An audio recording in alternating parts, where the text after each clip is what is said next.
Are you a faith-based entrepreneur who really wants to grapple with concepts like making money, being a good steward, leaving a legacy, and building a business that you can be proud of while also remaining your authentic self? Well, this episode's for you because I'm talking with Brian Sooy, who's been in business for almost 40 years, who is a faith-based entrepreneur and can help guide us all, faith-based or not, into being our better authentic selves as business owners. Okay, let's go. Welcome to the Flourishing Entrepreneur Podcast with Alea Harris. This is the place where you and your fellow empire-building entrepreneurs come to vanquish the burnout monster and boost your glow and cash flow with energy alignment techniques and tried and true marketing strategies. Since seven figures won't get itself, hit that subscribe button and never miss out on your chance to skyrocket profits, tap into your intuition, and manifest your dreams. And now, your host, Powerhouse Story Brand Certified Guide, award-winning marketer, bioenergetic business coach, and Japanese whiskey lover, Alea Harris.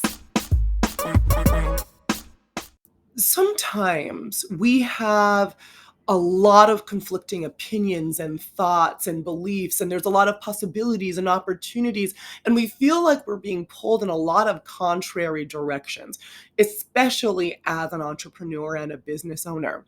However, you've been given a tool that allows you to filter through all of those options, but you have to use said tool, and that tool is called discernment.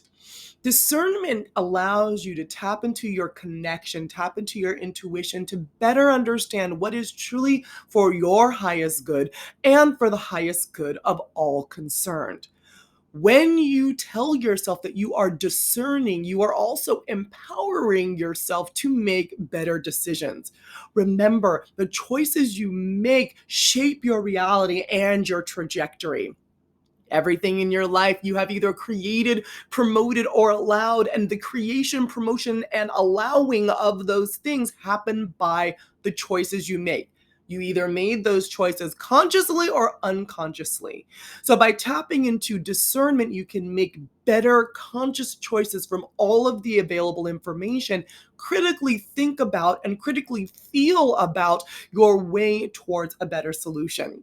So, in the spirit of discernment, the mantra for today is I embrace discernment. I embrace discernment. Say it with me. I embrace discernment. I embrace discernment. Well, today we're talking with Brian Sooy, who has mastered being able to discern what is the correct way for him to run his business. He is definitely an OG. His career began in 1984, the year the Apple computer debuted, and a decade later he founded his current company, Aespire, the branding and marketing agency that helps people build relational brands that bridge the gap between business strategy and what consumers expect. So he is the person that you've been wanting to talk to if you've been in business for 2, 3, 4, 5 years, or 10 years, and you're wanting to see what really does this look like from a more seasoned perspective. He has a wealth of knowledge, a wealth of wisdom, and he has the ability to withstand the ups and the downs of entrepreneurship. I invite you now to listen to my interview with Brian and take copious notes because he drops brain gems like they are candy falling from a baby's hand. And there's a lot of great stuff in here. So if you're driving, take mental notes. If you are sitting if you're in place, make sure you write down the notes because this is your opportunity to learn from a brand strategist and future brand architect all about how to build a business that is in alignment with you and your authentic goals, but that has a lot of focus and discernment all wrapped up into it. All right, now let's dive into talking with Brian. This episode is brought to you by Strategy by Flourish Marketing. Most entrepreneurs are too close to their business to clearly communicate how they add value and stand out from the competition. Sometimes they even struggle to say what they do and offer. If you're confused, then your potential clients are confused, and confusion is a profit killer. That's why Flourish Marketing uses StoryBrand as the foundation for our products and services. The StoryBrand framework helps companies understand what their customers are looking for and how to position themselves to get those customers to pay attention. If you'd like help creating clear brand messaging for your marketing collateral, head to www.flourishmarketing.co/strategy and schedule a call today. You have only confusion to lose and money to gain. Visit www.flourishmarketing.co/strategy to get started.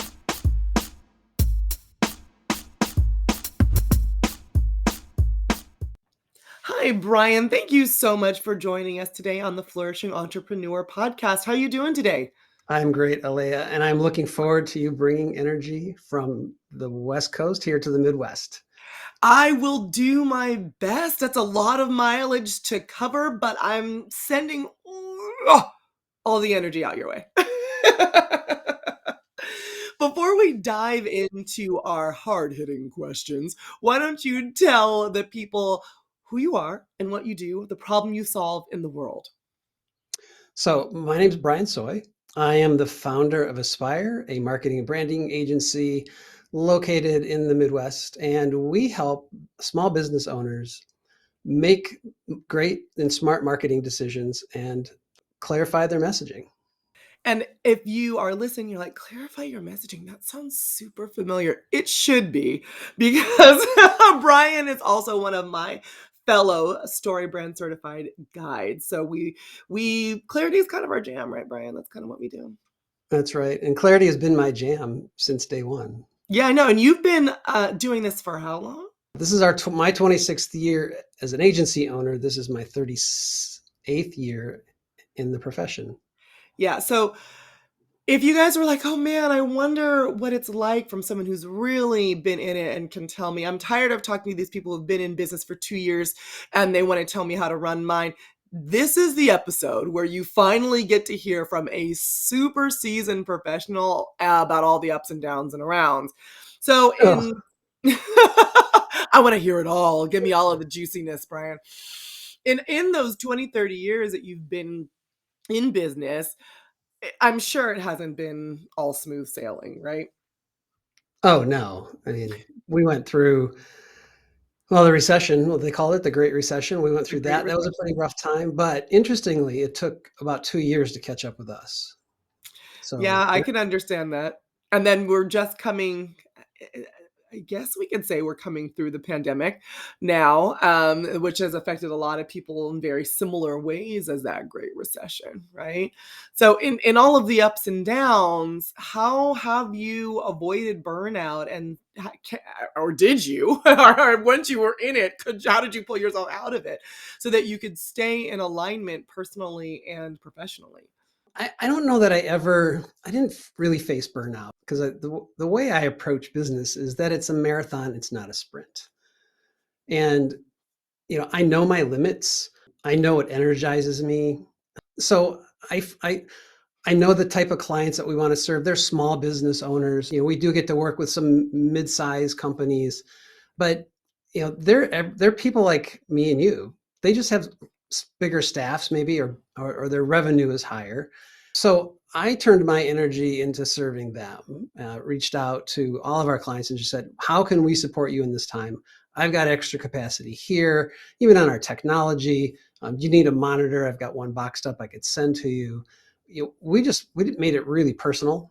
And again, we focus on a small number of clients at a very high level. We're not trying to churn a lot of clients through, and really we're focused on the long term, not only for us but for them as well. And that's been a huge difference maker for us because we didn't miss a beat. I'm nobody could tell me that I'm not essential, that our agency is not essential. I pushed back on that. I wrote a book about it, and we just kept plugging away. Okay, well, now that you've alluded to the book, you have to tell us the name of said book. The book is called Essential. It's a Oh, that's good. it's a 30-day devotional for faith-driven entrepreneurs and professionals, and it's just questions that came to mind that come up with me. There's a reflection on, either a business idea or a lesson that I pull from the Bible. I do a lot of writing on the side about faith and work because they're so interconnected, even to the point where the word in Hebrew is the exact same word. Oh, wow, I It's, didn't know that. it's, Faith I and believe work in Hebrew are the same word.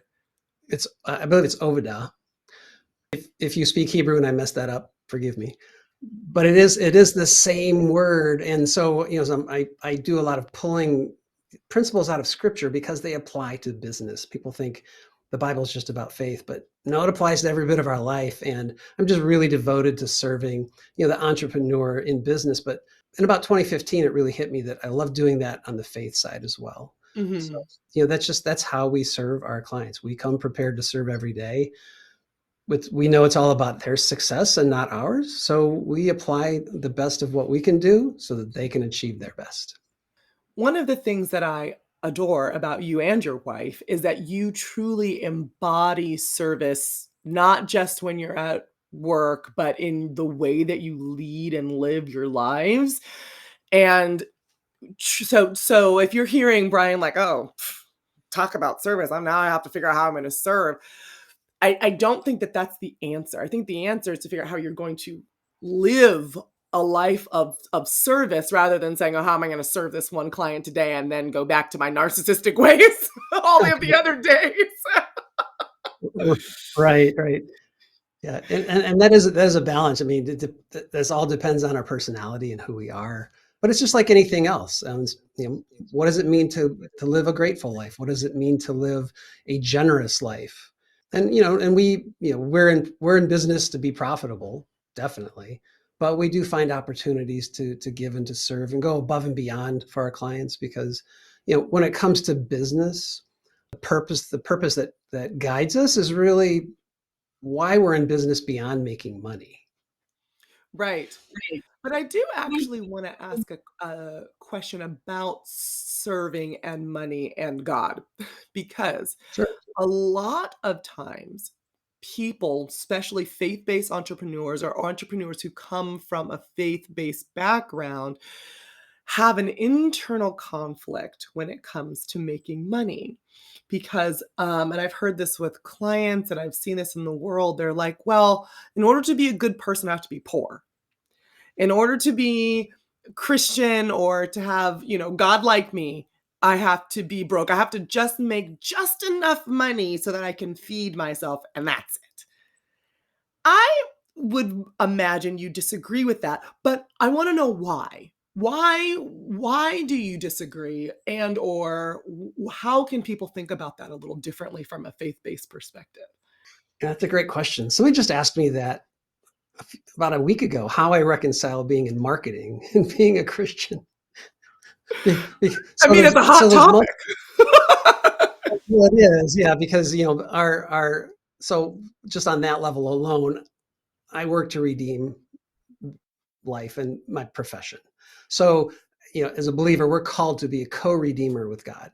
So there, first and foremost, my dad taught me profit is not a dirty word. So, and if you don't have margin, if you don't have profit, you don't have mission. So, and it's not to think, okay, well, we're in charge of creating all this wealth so we can do great things for God. We've been given this gift to, I mean, in a sense, make money, to create wealth, which in our culture there's a huge pushback on that in terms of creating wealth because people have a misunderstanding of money and its role in our lives. We create wealth so that we can be a blessing to others.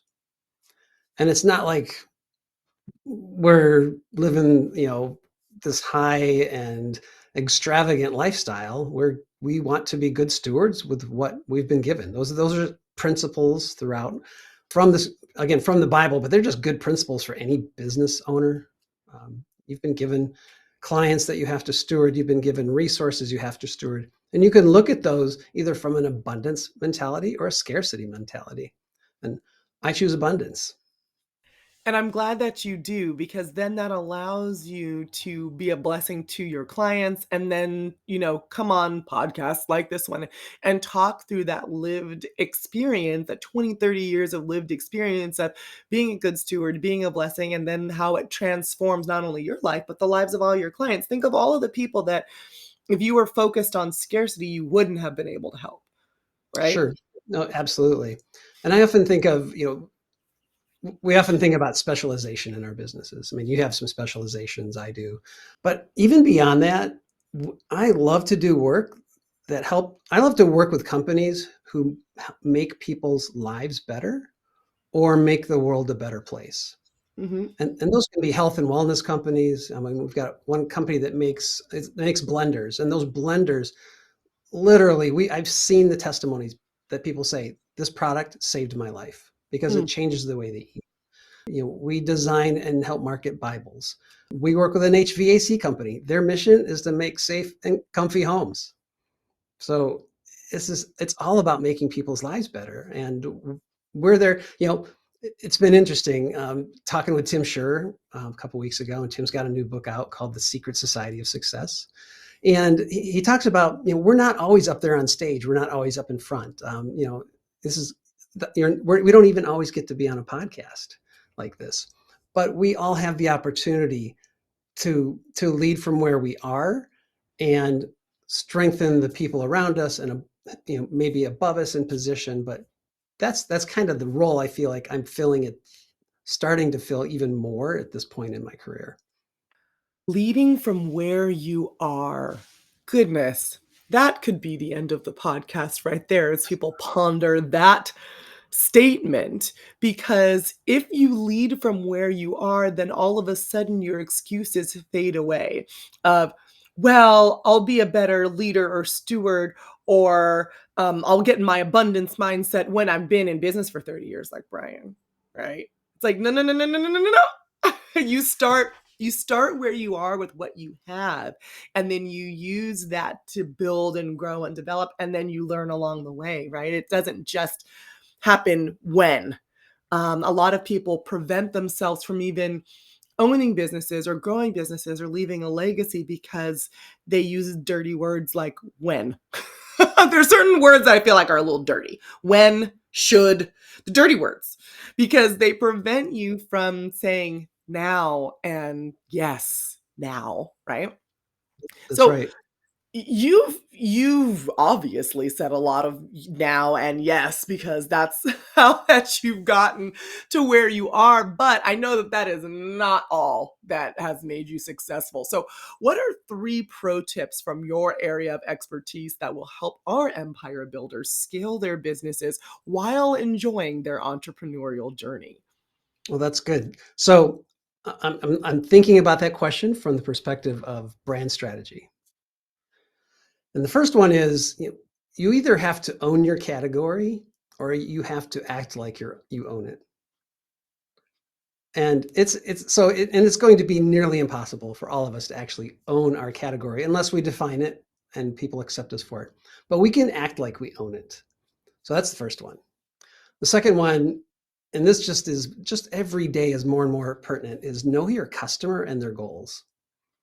And that's pretty much marketing 101, but it's business 101. Because if you're not understanding how you need to serve them, or how not even how you need to serve them, how they want to be served, what kind of products and services they're looking for, you just don't have a business, you have a hobby, because nobody's buying, of course. Yes, And then yes, yes. I say that all the time, so I so agree. Yes, yes. Okay, right, the third one, right. the third one. I don't want to cut you off. The third one. The third one, and this question was in regard a little bit to scaling. And depending on who you listen to, everybody's like, scale, scale, scale. And I was just at an agency retreat about 3 weeks ago with about 40 other agency owners, and we talked a lot about scaling. But the first question is, you need to define what scaling looks like for you and how you're going to structure that scaling. You have to think about how much growth is enough and how are you going to scale you? Hmm. When you Which say that's how you're going to scale you, can you add some more color around that? so again, 37 years doing this. over 37 years, you develop a certain way of thinking. You, and that's just, I'll think about me. I've had specific influences in my career. I have particular models I've put together. So how do I teach somebody else to take that way of thinking and apply it so that instead of us being able to serve one or two clients at a time with me being the lead, we could serve four if somebody else could take the lead, or we could serve six, or we could serve eight. Because my big, hairy, audacious goal, my big goal is at some point to be able to work with 4 to 6 clients, possibly a year, at 6 figures each. And we're talking 6 figures that start with twos. And how am I going to do that? So I'm going to think about building a team, external team, not an internal team, an external team, and scaling me that way. But I want that team to have all gone through similar programs like I have, like StoryBrand, for instance, or I'm a level C certified right now brand strategist, and I am just waiting to find out if I earned my certification as a brand architect. That's exciting. Very Oh, exciting. what organization is that through? So level C is called levelc.org. Oh, oh, that It's is the organization. Sorry. We can see how organization. much I know about it. Okay, got it. The idea is to work to bring brand to the C-suite, because brand is Mm. really business and it's part of business strategy. It's different than marketing. It's helping the company to, define and see what the future should be, what it could be like, understanding the category, thinking through who's the competition and how do we outmaneuver them. So that's a big part of that. So it's really aligned with business growth versus marketing, which is driving sales. It's driving some revenue, but it's not the big picture thinking. And I'm more of that big picture thinking in that way. Well, So that's fascinating. I just, hope that you get it. I'm excited. You'll have to yeah, I report hope so. back. Yeah, I'm I hope so. rooting you on, cheering you on. Right. Yeah. Well, we Well, finished the no. 5 months worth of work and we're just awaiting our evaluations. Oh, man. Well, from what I've seen of your track record so far, Brian, I don't have a lot of doubts that you're going to get it. You are quite good at what you do. So Thank you. I'm not even going to say when it happens or if it will happen. I will say when it will happen. So then you'll have to let me know, and I can throw you a little party here on the West Coast. That'd be awesome. Well, and speaking of parties, we've talked about how you've moved through, and some of the things that you've said have been really poignant on moving through business and how to transition the energy that could have gone to burnout, could have gone to being exasperated, and you've really pivoted that to focus on being of service, which is truly protecting your energy, protecting your space, your mindset, your mental space. But how else do you celebrate, protect, and manage your energy, especially when you are growing or thinking about scaling with an external team? Yeah, so that's there's a lot of dimensions to that as well. So, again, it goes back to deciding if you're in a sprint or a marathon. Sometimes there needs to be some very focused, intense times of activity, and you do get tired and worn out. And you have to step back. And the conundrum for, I would say, for entrepreneurs is that it's hard to rest when you're wired for work. And again, thinking back to where it says, God created the Bible or the Bible, the world in 6 days, and on the seventh he rested. Well, a God of unlimited power doesn't need to rest. So why did he rest? And what did he really do? And he stopped creating. He paused creating. And so I think about these cycles of creating and pausing from creating versus work and rest. I love that. And when you pause the creation process, what does that allow you to do instead? Oh, excellent question. That allows you to stop and celebrate what you've done, to look back and see what you've accomplished. But it also helps you realize that what you've just accomplished, what you have just done, has prepared you for now to look forward into the future to what's next. And there's always that tension in our lives. Have we accomplished what we wanted to accomplish? Are we going to accomplish what we've planned? But we have to remember that what's come before us has prepared us for today, and today prepares us for tomorrow. That also kind of, a lot of business owners suffer from imposter syndrome. And I believe that part of imposter syndrome is that you really haven't taken a second to look at all you've done and who you are and what you're truly capable of. And if you did take that pause from creation, celebrate, look at the learning, see where you've come, you get a more grounded sense of self that makes it more difficult to feel like an imposter because you know exactly who you are, where you've been, and where you're going. I really enjoy that, and I probably should be taking my own advice. It's so funny how you can say the words out of your mouth and not do any of them. That's But I true. hear you. I do. And so just to think about that from this perspective is that everybody around you is also suffering at some level from imposter syndrome. Everybody at one level thinks they are a fraud. Everybody has an insecurity that's driving them in some way, either positively or negatively. And I don't even know if you can say positively. We all have insecurities that we're trying to overcome in some way. And we either overcompensate for them well, or we manage them in some way. So, and I'm sure I can go back to find science on that, but it's just life experience has shown me that. And just to recognize that when we're with other people, and then they see us the same way. Yeah, that's so true. It's funny because we are currently, at the time of this recording, in the process of refreshing our brand message. We've learned a lot, and the core of who we are is the same, but we want to communicate it a little differently. And I'm sitting here struggling, like, well, what have we, done? Do we really help people? What is it that we do? And my team is like, no, we will be the premier marketing company for energy-centered entrepreneurs who are looking to leave a legacy. Done. Stop thinking about it. I'm like, oh, can we say that? And they're like, yes, you are already that. And it's like, sometimes you need people to kind of spur you along also. So it's like when you're in that pause and that creation, you might want to go have a conversation with somebody and get yourself reflected back to you, because even when I pause and then I still get stuck in my head. And I pause and I get or I focus on the wrong things. I'm like, yeah. I'll celebrate, woohoo! But oh my gosh, all of these other things I did wrong, and it could be solved with a conversation with someone who's maybe a little bit less judgy, a little less judgy of myself.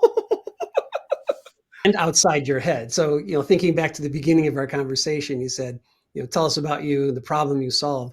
Well, it's like immediately my mind goes in 15 directions because there are a lot of problems we solve, but it comes back to this helping business owners find clarity for their brand and their business. But I can never articulate it in the moment. And it's very difficult. The reason why people keep buying from you, the reason why people keep buying from me is because the hardest marketing to do is your own marketing. The hardest thing to do is try to communicate your own authentic message by yourself, because we don't see ourselves in the light that the world sees us, and we also aren't sure if what we are transmitting is always what we intend. So, providing clarity, I didn't realize how valuable that was before I became a guide. Mm. I was like, people aren't going to even pay for that. Like, I mean, of course I can tell, I can tell people all about themselves all the time. And then when I started doing it for a living, I was like, oh my gosh, this is transformative. And it's scary to me how many of us, me included, walk around so unclear so much of the time. And as you're saying, the service that you provide by just providing that clarity. I mean, I think that it's magical personally. Oh, it is. It is. And like I said, so I go back to when I started the company in 1995. I have a brochure and it says what we do is we help businesses find clarity. And so, when I read Building a Story Brand, I'm like, yeah, this is cool. This is why this is a good fit for us. It's just this tool helps us do it even better. But really, without clarity, how can you have focus? Because you just and how can you align your business with your vision and goals unless you know where you're going. So, and that's, I mean, that's part of, can I mention my other book? You can mention as many books as you want to. I don't know if the listeners are like me, but I'm like, I'm buying them all. I mean, Oh, where can we buy them? Are they on Amazon? Where do we get these books? yeah, they're all on Amazon. Just search for my name, Brian Sooy. You'll find them. The other Soy book, has two O's, folks. too, Sooy. just like the bean, but with an extra O. Yep. Okay, what's the other book? So the other book, Raise Your Voice, A Cause Manifesto, was a book written for mission-driven organizations and strong focus on nonprofits. But in that, again and again and again, talked about the need for clarity, both in your vision and mission and purpose, but also in your brand and your marketing. So you know precisely who you're talking to. You're delivering the right message to the right people at the right time. Because that's how you create these relationships that you need to grow your business. Because without customers, no business, so no brand. Yes. And then we're back to having a hobby. Exactly. Unlike most people, it seems then, judging by your 1995 pamphlet, that you had a lot of clarity on what you wanted to do, your focus from the beginning, and it's carried through your almost 40-year career. But you still didn't know everything back then. I'm sure, like, you were a young whippersnapper, you thought you did, but you really didn't. So if you could go back in time and give yourself a, a solid piece of advice, there's no magic bullet, but a solid piece of advice to yourself, the version who existed about a year after starting your business, what would that advice be? And that advice would be the exact advice my wife tells me about every 3 months. You need to focus. I knew I liked your wife. Yeah, she's awesome.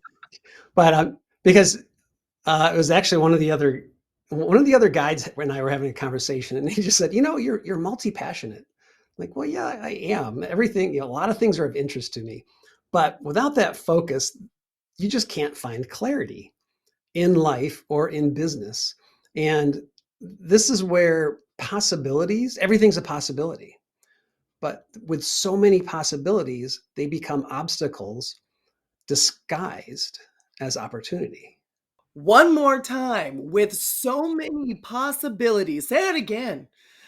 So possibilities can become obstacles disguised as opportunity. I'm just So gonna let that breathe. That is so true. Oh my God. I'm like having these flashes in my life. I'm like, oh my gosh, I've done that so many times. haven't we all? So here's another little thing. A lot of people don't know I design fonts. I was one of those people that did not know that. So yeah, design typefaces.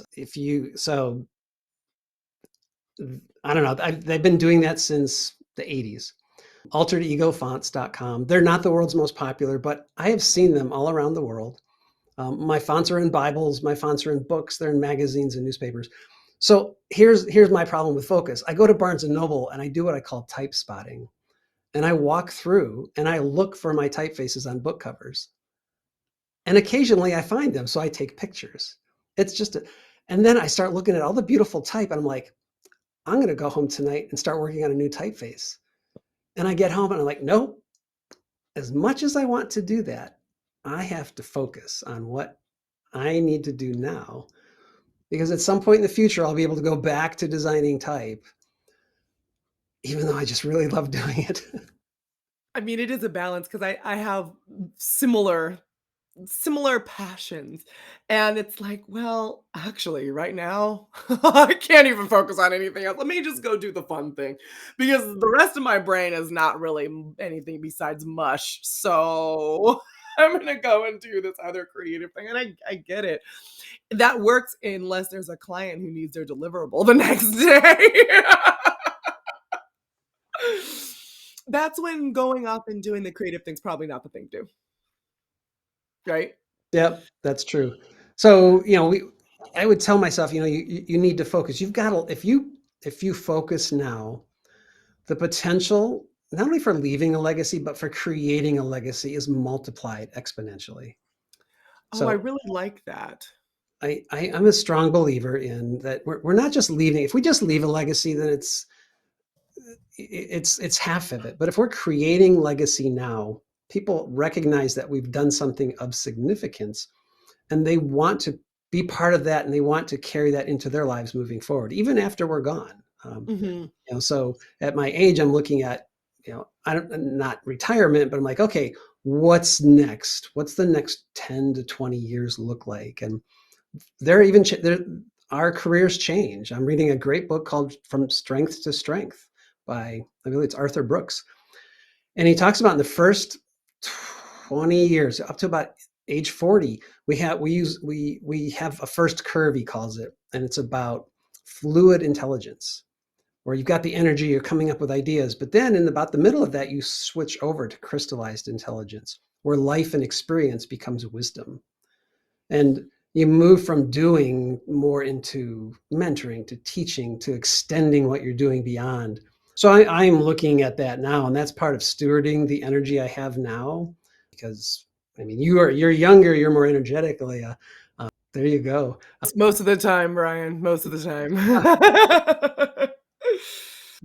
But there's so many things that could be done, but it's like, what should I be doing in order for me to move gracefully and elegantly into that, to the next phase of my career? And I mean, and I'm not done. I feel like I'm just hitting my stride now, which is amazing, because there's a lot of people who are like, I've got classmates from high school who are like, have been retired for 10 years and they're just driving motorcycles around. I'm like, how boring. I mean, when you're multi-passionate, that does sound a little bit anticlimactic. I've always wondered as well, like, what would my quote unquote retirement actually be? And I don't know. It would not just be sitting on a beach somewhere. That's a cool vacation. But Right. after 2 or 3 weeks, I'd be like, okay, who wants to write a book? Right? Like there would be something that would come of that, right? Right. Yeah. A friend of mine said, when you decide to close this phase of your business, or you reinvent yourself again, you just move your passions and your energy somewhere else. Exactly. Especially someone like you that has so much to give, so much wisdom to impart. All of that crystallized knowledge that you've spoken about is can become more of a shared institutional societal knowledge if it's brought forth in the right way. And you're already, I mean, you're writing your books, you're speaking, you're educating, but that I would love to like to see how you could do more of that because you are a uniquely beautiful human, Brian. And I Well, think that if more people like you educated more people like me, the business landscape would just be better. The social landscape would be better because there would be more um, guideposts for how to run a fulfilling, meaningful life and business rather than all of the noise out there, like the bro marketing and the, 20 million in 20 hours, that type of right. stuff is so prevalent as opposed to the more balanced perspective that you provide that leaves a lasting legacy. So Yep. if I had to make a bid on what you should do when you quote unquote retire, I want you to write all the books all the time, all the things so we can soak in some of your perspective a little more, a little longer. Yeah. Well, I don't plan on retiring, so I'll just keep writing. Actually, I'm working on the next book. The next book's called Everybody Brands, and it's going to be about branding made simple for every small business. Oh, I love that. I mean, and that fits in with the whole clarity thing, with the whole story brand thing. I mean, just lockstep. I love Yep. it. Yep. So, Brian, at this point in time, we've come to my favorite part of the episode, even though this episode is pretty awesome. But in general, my favorite part of the episode, which is our journal prompt question. Our journal prompt question for everyone out there listening is the question that you can answer on your own time. Brian has graciously volunteered to answer it and give you some inspiration first, but you can then take his inspiration and dive into some more introspective work. So, Brian, are you ready for your journal prompt question? I am ready, Alea. Okay. Do I have to say it? No, I'm going to ask it to Okay. you. All right. What possibilities must I eliminate so I can focus on life changing opportunities? That's a great question. Do I Full transparency, the question was authored by Brian. Yeah. So, if I were to answer that question right now, and I will actually write on this tomorrow morning some more. The possibilities I'm eliminating is I'm not going to work on typeface design for right now. I'm I'm going to only focus on my next book. And I'm going to say no to more things. And my next book is going to come out probably in the first quarter of 2023. So I'm committing to that on air, but that's my goal. And how did that feel to say that? Oh, it's powerful, it's declarative. It's speaking it into reality right now. Exactly. I think that a lot of people are afraid of making those broader declarations because they're like, oh, it's going to pigeonhole me, or what if I can't do it, or blah, blah, blah, blah. When you say it out of your mouth, you're just like, oh yeah, let's do this thing, right? Has that kind of feeling. So I'm glad.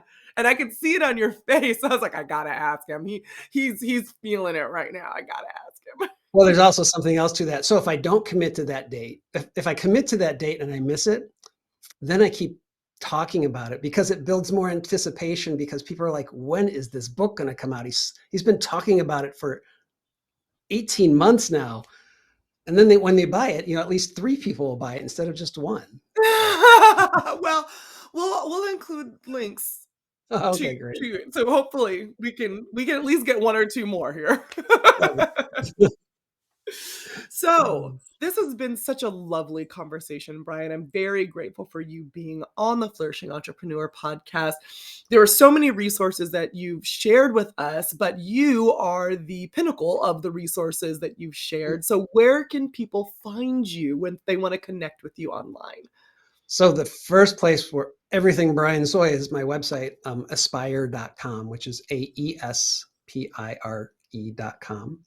And at the bottom of that are a few more links to some of our other brands and businesses. LinkedIn, of course, Brian Sooy, and all the socials that I'm on. It's all Brian Sooy, just Brian Sooy. I made it so easy to find me. That's clarity. That's what that is. Yeah, pretty much Instagram, LinkedIn, Twitter. LinkedIn right now is the place I'm spending the most time because it's a really great place to interact with people and answer questions, ask questions. Yeah. And then I do have an Everybody Brands newsletter on LinkedIn that you can sign up for right now. So Oh, that's really great. I yeah, love it. Brian Sooy in your inbox. it is. And if you have a smartphone with LinkedIn, it'll show up right on your notification screen. Ah, even better. One more Closer, annoying notification. easier, faster connection. That's right. Well, Brian, thank you again for joining us. This has been such a lovely conversation where I feel inspired to go out and craft my own legacy. And I appreciate you for being a guest. Well, thanks for inviting me, and I'm glad we finally made this happen. Me too. This episode is brought to you by Bioenergetic Business Coaching by Flourish Marketing. Do you wake up feeling tired? You can't build your empire if you're cranky and exhausted. If you're fed up with fighting a losing battle against the burnout monster, it's time to fix the root causes of your issues and get aligned. Turn up the wattage on your glow and cash flow with effective business strategies. Bioenergetic Business Coaching is for growth-getting entrepreneurs who know they need to make a change to see better results and reach their goals. If you want to unblock your energy and unleash abundance, head to www.flourishmarketing.co/coaching to become a client. Now's your chance to step into the role of CEO, Chief Energy Officer, and flourish in business and life. Go to www.flourishmarketing.co/coaching to get started.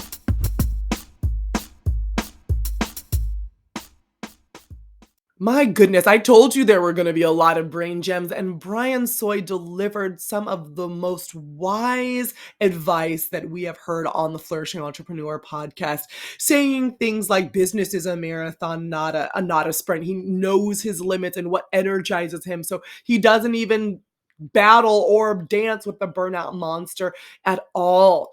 I loved when he said he is called to be a co-redeemer with God, and how that and a sense of service have inspired him to create a business and a life that is authentic to how he wants to show up in the world. I also loved when he talked about scaling, how more is not necessarily more, and you have to define for yourself. You have to be discerning to know how much growth is enough and how exactly you are going to scale. And then, of course, I loved his dear wife's advice of you need to focus and how focusing can actually allow you to take what could be an obstacle of too many possibilities and turn them into opportunities. Whew. There is that and so much more in this episode. If you get nothing else, realize that if you are in alignment with who you are and what your particular passions are, what you are meant to do in this world, and you are able to communicate that out with clarity, you, my friend, are going to win.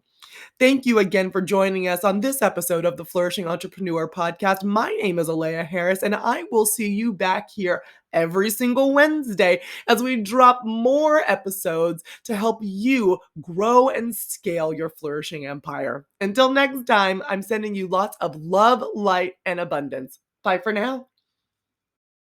Thank you for listening to this episode of the Flourishing Entrepreneur Podcast with Alea Harris. Dive into the show notes at www.flourishmarketing.co/podcast and connect with Alea at Flourishing Entrepreneur on Instagram. Vibing with what you hear? Leave a 5-star review to spread the love, and be sure to click subscribe. From the entire Flourish Marketing team, we wish you love, light, and abundance. See you next time.